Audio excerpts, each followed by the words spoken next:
Anytime you find yourself making excuses, blaming someone else, pointing the finger, you're in deep trouble because you're giving power to somebody else.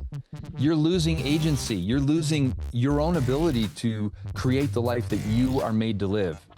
So I always say, let's take ownership. I'm like, own it all. Own all of it.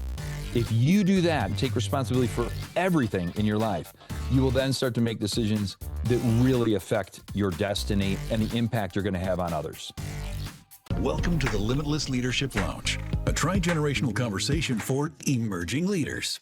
We are learning how to be unstoppable today. This is the Limitless Leadership Lounge. I'm John Gehring, joined as always by Coach Jim Johnson and another special guest that we have on who's also a Greece Athena graduate. So for our local audience, you're not going to want to miss this one. We're really excited to dive in. Also, a reminder, if you're enjoying the content we're bringing you here today and throughout all of the episodes here on the Limitless Leadership Lounge, why don't you share it with somebody? Could somebody else that you know benefit from the leadership content we're bringing you?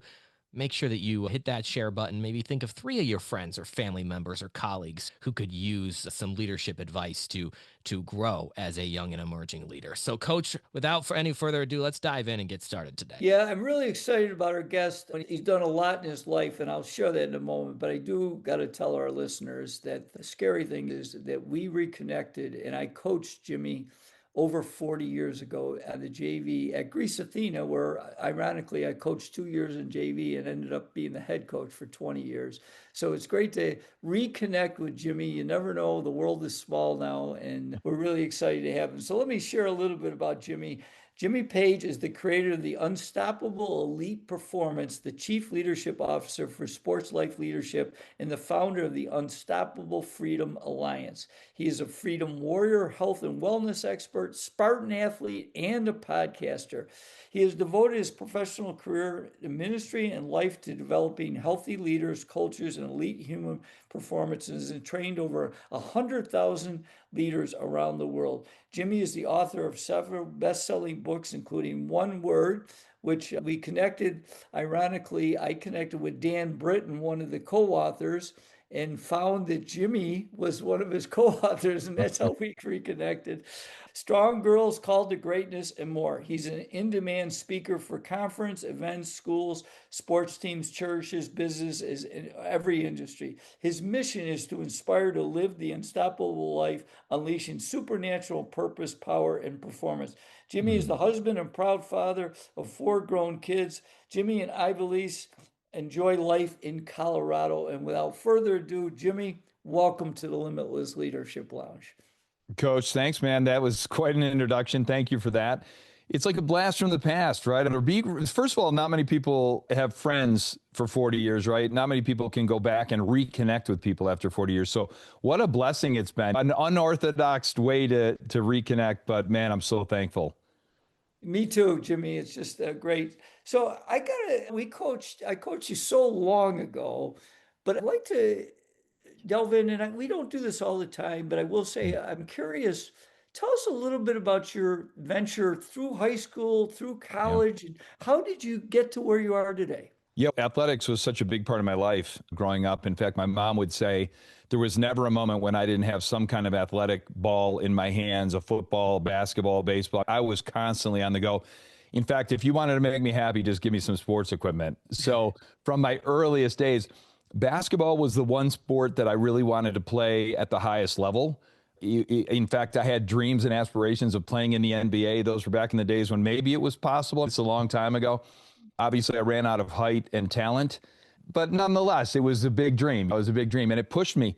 In fact, we were talking a little bit off camera just about how serious I was about that, right? That I would shovel the driveway in Greece, New York. We got a lot of snow, as you still know.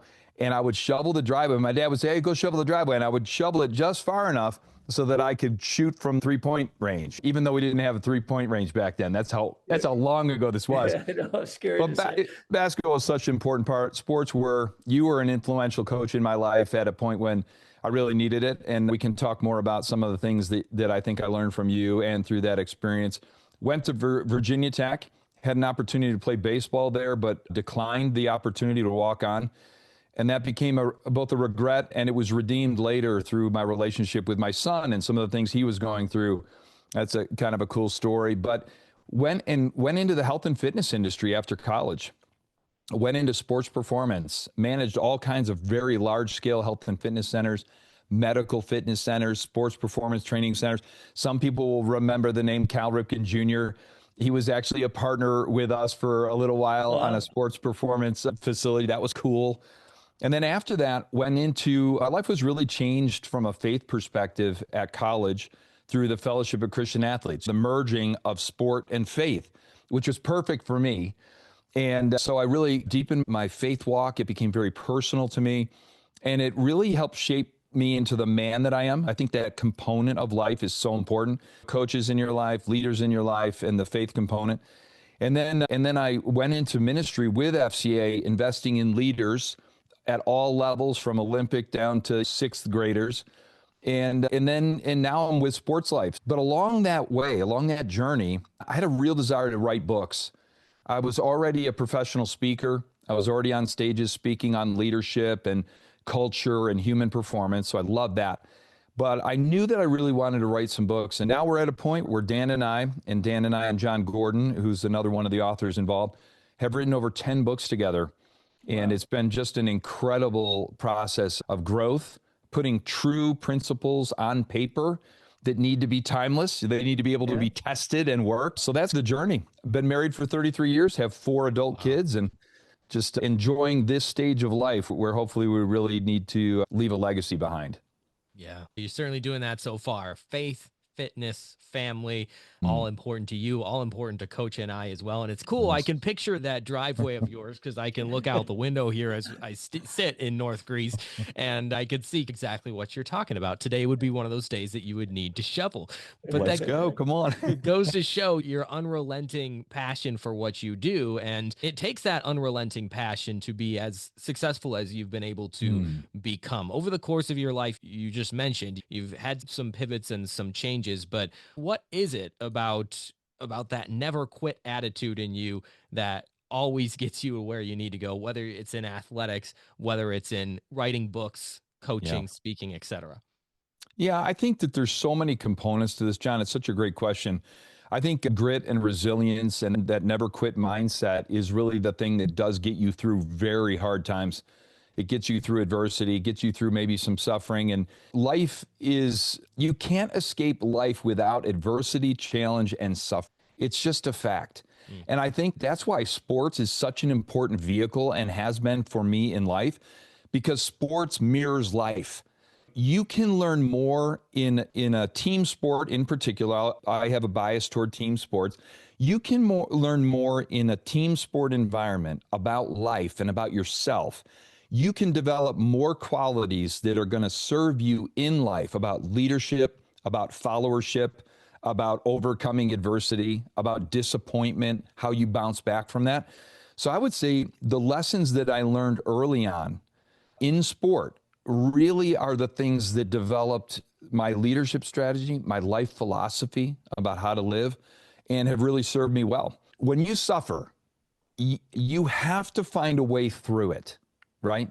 And so sometimes the suffering we choose, sometimes we create situations where we make decisions where we suffer, and sometimes it's imposed on us in some ways.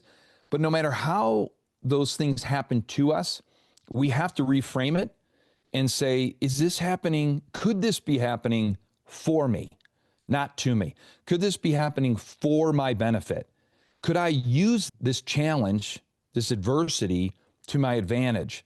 Could it refine in me something that needs to go so that I can become better on the other side? So I think I use life and I use sport and I use circumstances to just constantly be trying to be my absolute best. It's really cool. Jimmy, I do quite a few presentations on leadership as well. And one of the things I always talk to, so I'm curious in your journey, because I really encourage leaders to get clarity of what their personal mission and also their leadership philosophy. So I have a personal mission statement that helped me immensely. My leadership philosophy was called Leave a Profit. And basically that concept was that everything we touch, we're going to make better, not worse. I love that. So the concept with those things is, I'm just curious, how did you discover, and tell us a little bit about your mission, your philosophy, and a little bit about you getting into leadership and helping leaders now? It's a great question. I think seeing the examples of leadership, my father was a tremendous example of what leadership looked like. He was, as you mentioned, he was a superintendent of schools in Greece a long time ago. He was well known in the community. He was a very positive leader.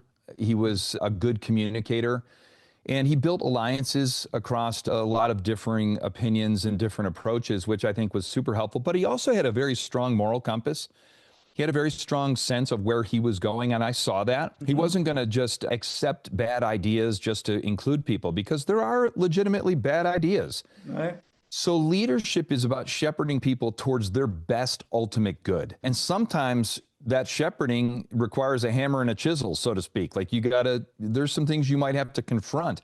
So for me, I knew early on the power of leadership. I saw it. So it was demonstrated, and then coaches modeled it, and some coaches modeled that for good, and some coaches maybe not so much, to be honest. But you learn from both of those circumstances, and it helps you become the leader that you're made to be. But I'll tell you this, the point you made about having purpose, right, is so important. I actually think it's the number one reason why youth today have anxiety, fear. They've got, we're calling it mental illness, but really it's just in many ways just a lack of purpose, to be honest. The reason that purpose is so important is it gets you out of bed in the morning. When I know that I've been created for something important, something meaningful, something that could benefit someone else, when I know that, I'm highly motivated to overcome a bad day because I know I'm here for a reason. So I think this is where my faith has really intersected with this whole idea that I've been created with a purpose for a purpose. And I know that. So for me, I have one life to live. Everybody on this call, everybody hearing this, you have one life to live. You don't know the number of your days. We don't know what kind of length of life we have, but what we can control is the quality of the life along the way. Am I going to live with intentionality? Am I going to have purpose? Am I going to make a significant contribution to other people and to the greater good? When I wake up thinking I can do that, I'm empowered. I've got agency. I'm not a victim. It changes everything. So purpose is really actually the starting point. I got to dig a little deeper because I do give people advice on how to find their mission or purpose. Yeah. What advice would you give to a young leader in finding that purpose? Yeah, I think it's pretty simple. We actually wrote a book called, it's not simple, but simple but not easy. Let's just put it that way. Yeah. Simple but not easy. You have to do the work to figure it out. I do think that people today get bogged down on finding the purpose, the big purpose, when, by the way, you have little purposes all day long. Right. When I go to the store, my purpose is kindness. It might be encouragement. We have purpose, little purposes all the time. But when we're talking about the big purpose, right, which, by the way, may change over time. It may evolve with you. But I think it's this. It's the alignment of the things that you're most passionate about. What do you love? What do you love to do? What energizes you when you talk about it? What are the things you're passionate about? Then I think there's the idea of power. What am I good at? What am I naturally gifted to do? And then in the end, what's my purpose? So it's passion, power, what am I good at, and purpose. It's what direction brings me life, and what do other people seem to be blessed by when I do it? And then the confluence of those three things, the intersection of those three things, is oftentimes where you're going to find your greatest purpose. Yeah. Let's talk about your faith, because this is something that the three of us have in common. Was there a moment or a time on the basketball court, on the field, or off that it really clicked for you and you realized, I am here for a purpose, that really set the trajectory of your life forward? It's such a great question. And yes, I think that life is a series of moments that almost like seeds being planted along the way that end up growing. I would say that a couple of things happened. First of all, I was raised in a religious home where faith mattered. My mom was the matriarch of our faith journey. My grandfather was the patriarch of the faith journey. And I would say I grew up with a real strong moral compass. Like, it was just in me. I was talking to another guy yesterday, and I always loved God. I always felt like there was something bigger than me. It was obvious. So I was very moral, and I wanted to live a life that was a good life. When I went away to college at Virginia Tech, I met a lot of young men who had this joy and freedom and this hopefulness and optimism and energy. I think my experience of God up to this point had been, I don't want to say arduous, but heavier. Like I'm trying to earn something. I was trying to be good enough. And that got really heavy after a while because you're only as good as your last game. And in the sports world, you know how that, as a coach, you really know that. I think what happened to me was I saw what they had. I thought we believed the same things. We had these great conversations. But what I discovered was I was trying to earn God's favor. I was trying to be good enough. And these guys were like, wait, it really doesn't have anything to do with you. It's what God did for you. And that was a new revelation to me. Wait, what does that mean? And then they described the faith journey, the walk with Jesus, that Jesus came, lived a perfect life, died, and rose from the dead so that you could be set free and be given eternal life. And then they pointed out this verse in the Bible that said, and the commands of God are not burdensome. They're there to bring you life. And man, when I finally figured that out, I dropped this weight of performance. And as an athlete, I knew what performance looked like. I knew how to do it, but it was so heavy. And now I was free. And I'll never forget, this happened in college. I came to my friends the next day and we were hanging out and they were like, man, something's different with you, man. Like, you're joyful. What happened? They didn't know that I had just received that free gift of forgiveness and salvation. And when I told them, it was a big party. So I would just say that the freedom in that relationship happened in college. And it was a very specific moment and a time frame. But God used a lot of people in my life to help open my eyes to that significant truth. Very powerful. Jimmy, let's zero in. You want to help this young leader. You start with, because obviously you've been communicating on and off the stage many times. What advice would you give to the young leader? Because communication is so important. It's one of my 7 keys in leadership. What advice would you give a young leader in helping them become a better communicator? That's a great question.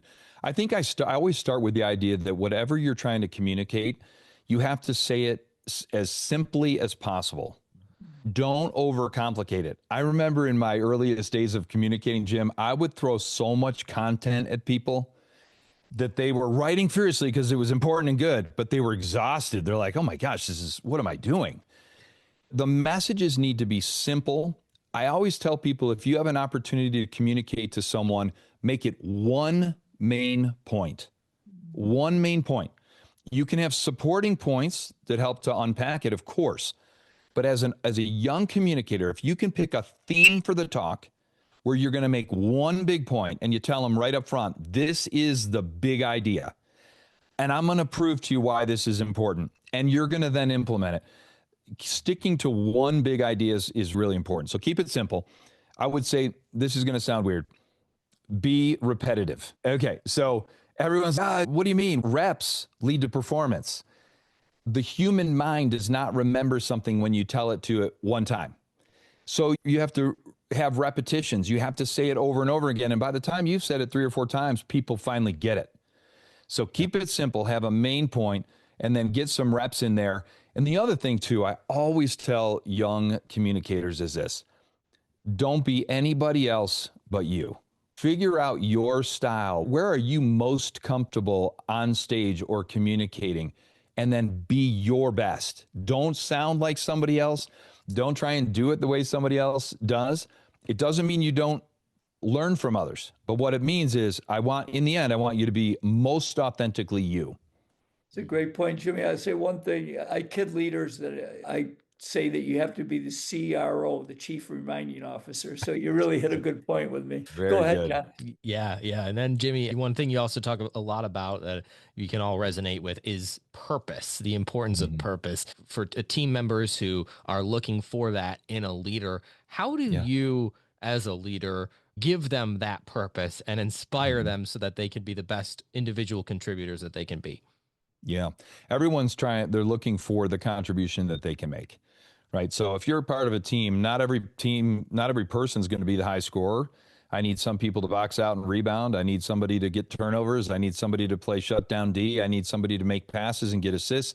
And we do multiple things. But what I try and do is get people to understand their role first. What's your role on this team, number one? And then number two, how do I create opportunities for you and remove obstacles for you so that you can do that role at the highest level? That's my job as a leader. Create opportunities and remove obstacles. So once I help coach people, hey, just understand your role. I remember in high school when I was playing for coach and then playing for Coach Don Brown on the varsity, I had to know my role very specifically. I was not going to be the guy that's taking 14, 15 shots a game. We had guys like that. But what I did need to do was get my 10 or 12 points. I did need to play very tough D at the top of the 1-3-1.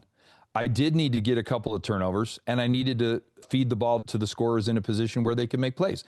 I understood my role very well, and I worked very hard. When someone doesn't have a clear expectation of what their role is, it's unclear, they will generally play outside of the scheme, outside of the game plan. And that's when you get in all kinds of trouble, right? Now we're competing on the court. The coach is pulling people off. Hey, you don't understand your role. The role of leaders to help people understand their role very carefully, very clearly, and then empower them to do it at their best. Well said. How about this, Jimmy? Can you tell us a story of a time that a leader, whether it's a coach or just someone in your journey, that really made an impact to help you become a better leader? There's so many, right? There's so many opportunities like that. I'll give you one in the business world. I think this is going to be really germane to young leaders coming up, right? I've been under many leaders in the business world, some good, some horrible, but and you learn lessons both ways, right? Yep, and I think part of when you're under authority is not complaining about the authority. There are lots of lessons to be learned there. But I had this one particular experience at a very high level of leadership where the COO brought in all of us as executive VPs, and he said, listen, I'm giving you the keys to the kingdom. I'm giving you a seat at the round table. He would say, this is the knights of the round table. You all are going to discuss all of the problems that we're facing, all the opportunities before us, and then you're going to weigh in. And then here's something he did that I thought was extremely powerful. He defined the lane that we were in for every decision. So for example, he would say, lane one is, hey, I just need information from you and I'm going to make the decision. So you're not going to make the decision, but I do need real information from you. Lane two was, hey, we're going to share information and you're going to be involved in the decision making. And lane three was, you're going to make the decision. We're going to consider everything, but in the end, this is your responsibility. What an impression that made on me as a leader, because we knew our purpose in those meetings. We knew our purpose in solving those problems. Define my role in it, and I'll play that role very hard. So am I giving you input? Am I involved in the decision, or am I making the decision? Was a really powerful moment in my leadership development. Yeah. I got to ask you too, because you've been able to write a bunch of books and work closely with John Gordon, who both Coach and I look up to his work. What have you learned from both John and Dan as well in writing the book? John Gordon has been so influential for so many reasons. He is the master of positive leadership. We all know this, right? There's there's not even a close rival to this guy. He's written 30 some odd books. He's prolific. I've learned a number of things. One is his job is to communicate simply and powerfully. Simple, powerful. Every book I write is going to be simple. Some people will say, I could have written that. I've written a number of books people could say, I should have written that. You probably should have. But he makes very simple, powerful communication, right? So all of his concepts are simple, but they're very powerful if you implement them in your life. The other thing, too, is that you have to be authentic. For example, I'm determined to never go on stage and talk about leadership or human performance or culture if I'm not actually living that out. I'm not going to tell you something that I think is a great idea, but I don't do. That's disingenuous. John, from the get-go, will say, from the very beginning, he was a very negative person. He had to transform his thinking and his life, primarily because it was affecting his marriage and everything, his work. And he did it. He did the hard work, and he continues to do the hard work. It's easier to do the work because it's now part of his life. But he still gets up and does a gratitude walk every morning. He's the real thing. He tells you what to do because he does it. So being authentic is something I've learned from John, and to communicate in such a way that it's simple and powerful. Jimmy, you said so many wonderful things. And you just mentioned that you were in the health and wellness business, which I'm big on teaching leaders that they should have their a personal growth plan. They should have a personal wellness plan. But I'm curious because I believe as a leader, you're modeling what you're trying to teach. Tell us about some of your positive habits that you've implemented in your life to help young leaders. Tell us some of the things you do. Such a great question. I actually do a full-blown training on this. It's called Optimize Your Health and Energy. And so I spend a lot of time on this. But really before the talk is trial and error, experience, putting all these things into practice. So I'll give you some inside baseball. I'm probably as healthy and fit as I've been in my whole life.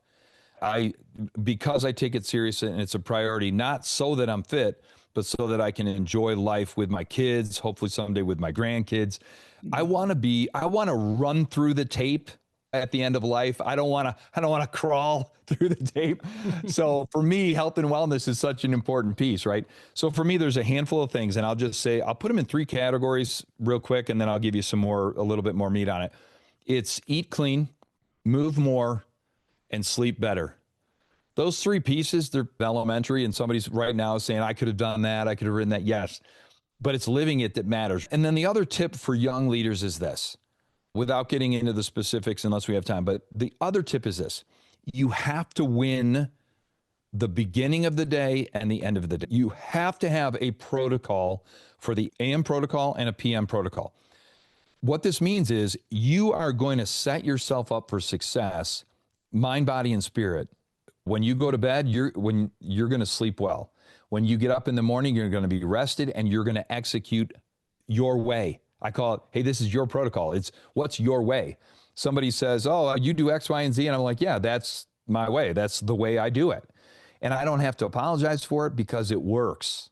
So there's certain things that I put in that start of the day and that end of the day that always reset my mind, body, and spirit so that I'm at my healthiest, at my best, so that I can have a day that really is productive. Can you give be us willing just a to couple examples? walk us through? Yeah, absolutely. I always say coffee, but we can't, coffee's not a performance enhancing. It could be a performance. The first thing I do in the morning is I drink my healthy shake, which is called Athletic Greens. That's just the one that I've chosen to take. It gives my body all the nutrients it needs. I do a handful of other, what I would call performance enhancing supplements, simple things like vitamin D and some creatine and other things. Then I will always get a workout. I get a workout in the morning, usually 45 minutes. It's typically outside.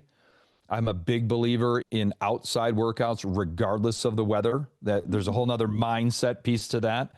So I will work outside in the most horrific conditions because of what it does for my mindset and my resilience. The other thing I do is I'll spend time always reading in some kind of a leadership or personal development book. I'll read 5 to 10 pages in that. I spend time in the Bible, so I'll read a chapter or 2 in the Bible to feed my spirit. And a lot of times, depending on how I feel, just needing that joy and that optimism and positivity, I'll listen to a worship song or 2. And occasionally, now some people are like, man, it sounds like an hour and a half. How long are you doing your morning? I always tell people your morning routine should include what it needs to include so that you're at your best. And if it takes an hour, great. If it takes 2 hours, great. I don't care what it takes me it takes me an hour and a half or more. But now I'm ready to go. I feel like I'm ahead of the day and I'm prepared for what the day is going to bring. Yeah. And how about that evening routine? Because I know there's a lot of talk about the morning routine, as there should be, right? But it's those bookends. That evening is just as important. Yes. And so many young people, unfortunately, are night owls. Yeah. Like when you come out of that, if you're in college, everything's at night. And so when you graduate from college and you become a pro, I always tell my kids, hey, you're a pro now. I don't care what you're doing. You're a pro. Yeah. So act like a pro, right? And pros control their schedule. In fact, the most successful athletes get 8.5 hours sleep every night. Some of those athletes like LeBron and others get 10, 11. Nobody believes it. But that's how important real deep restorative rest is. So you have to prepare for rest. And this is the area that I struggle with, that everyone struggles with, right? You want to wind down oftentimes in front of your computer screen or your phone or television or whatever. And unfortunately, that's really destructive to restful sleep because you have the blue light.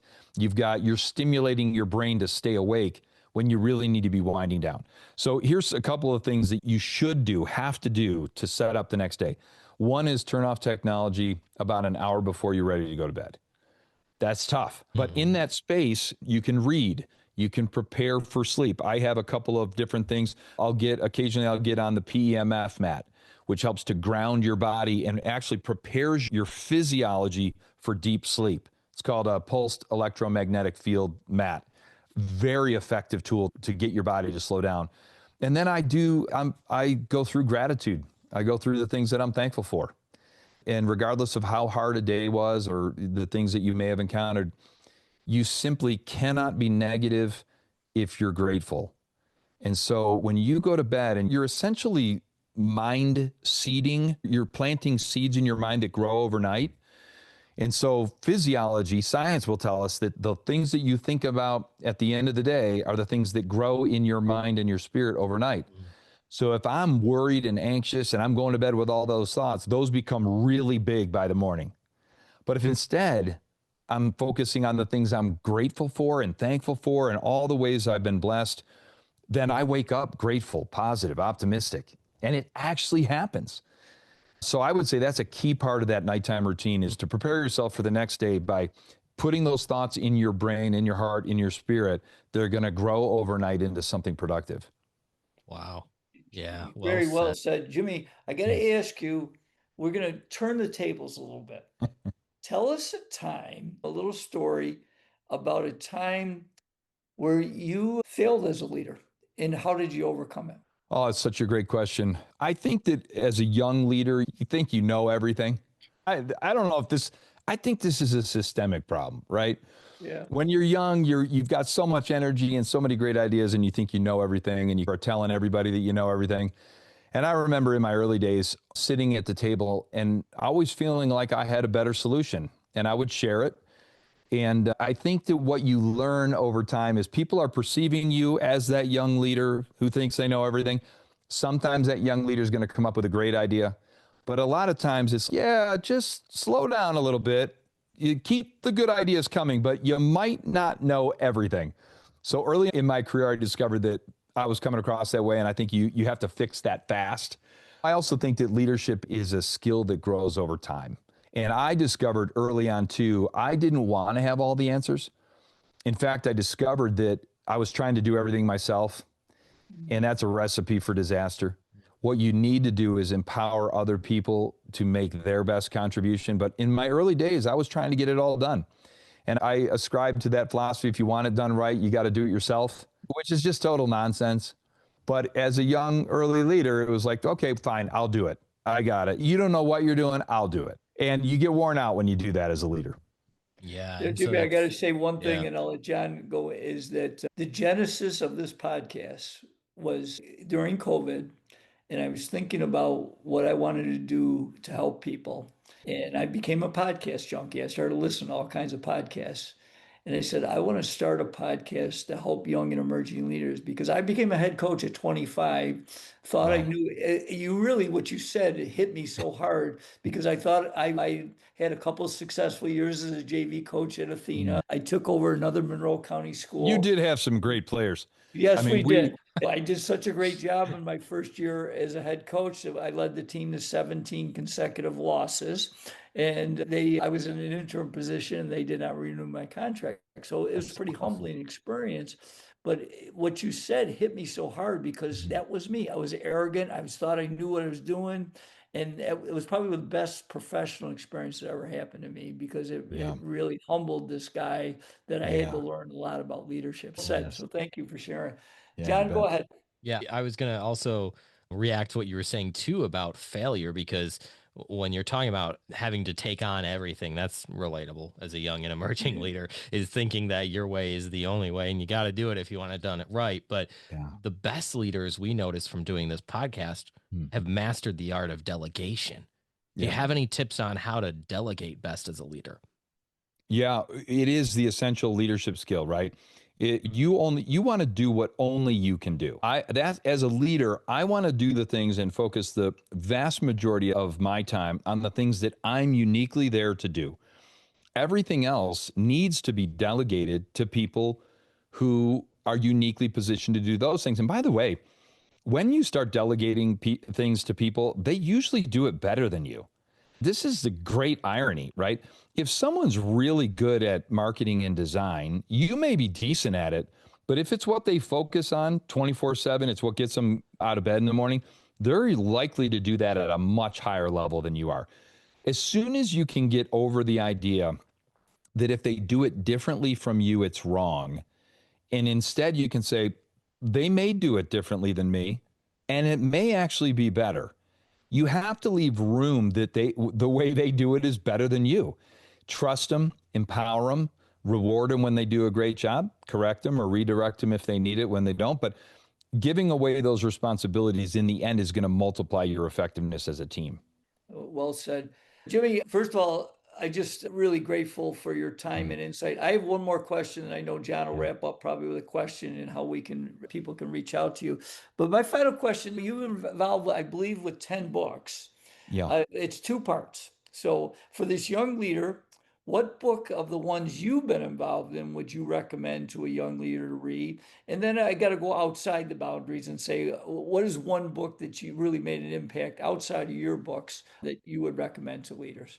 That's great. First of all, my favorite book is our children's book, so I can't really recommend that for this audience, okay? But they would find it entertaining and really beautifully done. But the book that I would recommend to young emerging leaders, I think, would be One Word That Will Change Your Life. The reason I would recommend it, number one, it's so simple. It's 45-minute read. It's the simplest thing, but the concept is about focus. It's about narrowing your focus for greater life change, greater impact. So instead of resolutions and long goal lists of the things you're going to get done, this really focuses more on who you're going to become. So I have a fundamental belief that everything you do flows out of who you are. So what I care most about is who you're becoming as a human being. So One Word That Will Change Your Life narrows that focus, gives you a word that can bring tremendous life change and progress to you. So that would be the book I would choose. For the men, for the young men, I would say Daily Wisdom for Men.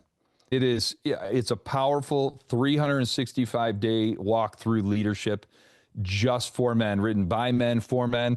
It will bless you like in a big way. There's so much leadership and so much inside transformation in that book. I would recommend that. And then I would say, so those are the two books I cheated on that question. And then the one book that I would recommend for outside reading is by Jocko Willink. Jocko is a Navy SEAL, and he wrote a book called Extreme Ownership. And then he followed that up with a number of books, which I would also read, but I would start with Extreme Ownership. Here's why. We need people to take personal responsibility. We need people to own every single aspect of their life. Anytime you find yourself making excuses, blaming someone else, pointing the finger, you're in deep trouble because you're giving power to somebody else. You're losing agency. You're losing your own ability to create the life that you are made to live.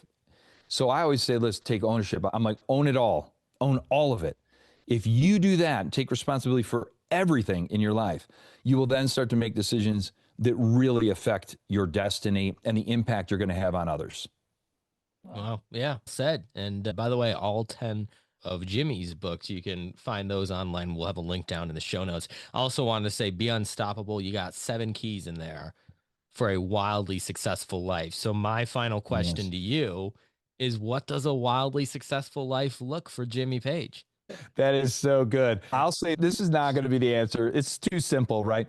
The most wildly successful life for me is tuning into the heart of God and doing what God's asking me to do. I mean, I know that sounds simplistic, but for me, the reason that matters, my word for the year is delight. It's a weird word for a guy. It's soft. I'm like, yeah, I'm going to get some heat for this. It's fine. I prefer forged. Forged is better. But my word is delight.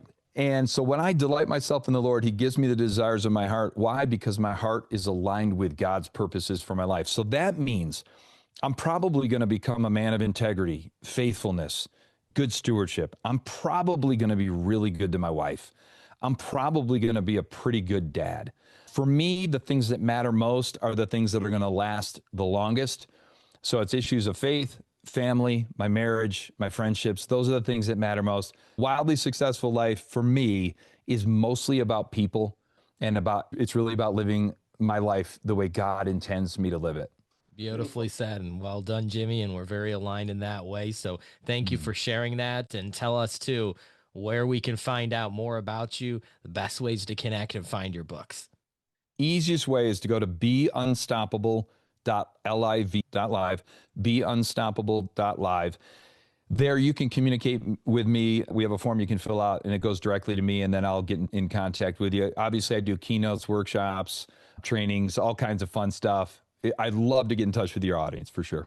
Beunstoppable.live, links down in the show notes of books and that. If you're looking for a keynote or an engaging speaker or a coach at your event, Jimmy is the way to go. And we can't thank you enough, Jimmy, for your time here on the Limitless Leadership Lounge. You've brought so much value to our audience, brought so much good energy. Thank you again for this time.